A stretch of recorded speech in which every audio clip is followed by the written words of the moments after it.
अस्सलाम वालेकुम हाज़रीन ऐं नाज़रीन।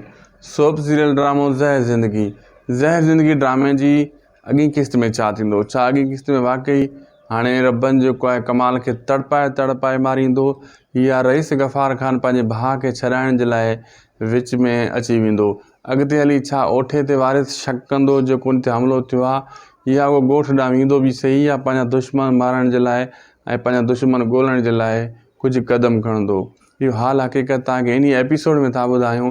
पहिरियों हिन खे पूरो ॾिसिजो जीअं तव्हांखे सॼी कहाणी सम्झ में अचे ऐं शायदि को सो बि लोग यूट्यूब चैनल फेसबुक पेज खे बि सब्सक्राइब फॉलो लाइक शेयर ज़रूरु कंदा। हलूं था अॻी क़िस्त जी तरफ़। दोस्तो पहिरीं ॻाल्हि त वारिस जेको आहे उहो शक कंदो ओठे ते, छो त उन खे इहो शक आहे त मतां इहे कमु ओठो कयो हुजे ऐं उन खे ख़बर आहे गोली त ग़ुलाम ई आहे, लेकिन इन पोइ मतां ओठो हुजे या कमाल खान, लेकिन घणो शक उन खे ओठे ते वेंदो। अहिड़े हिसाब सां हू ॻोठ ॾांहुं कोन वेंदो ऐं पंहिंजे चाचे खे मना करे छॾींदो। चाचो उन जो वॾी कोशिशि कंदो ऐं ओठो बि वॾी कोशिशि कंदो जेको आहे तूं ॻोठ ॾांहुं मोटी वञु, छो त ओठे खे पंहिंजी सिरजी लॻल आहे, उन जे करे वॾियूं कोशिशूं कंदो।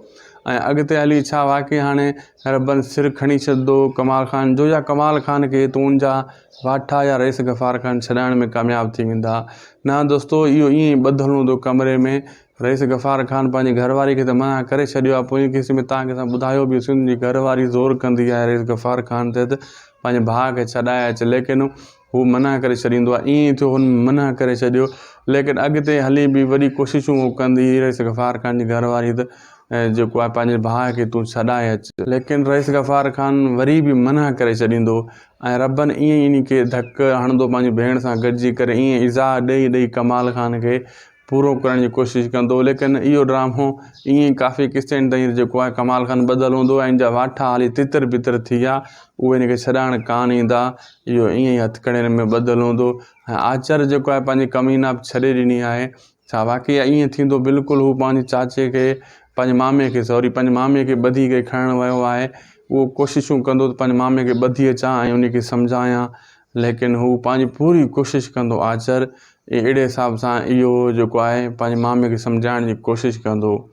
ऐं हीअ उमेदु आहे वीडियो तव्हांखे सुठो लॻो हूंदो। जे अगरि सुठो लॻो आहे महिरबानी करे सब्सक्राइब फॉलो लाइक शेयर ज़रूरु कयो। मिलंदासीं नेक्स्ट वीडियो में। ख़ुदा हाफ़िज़।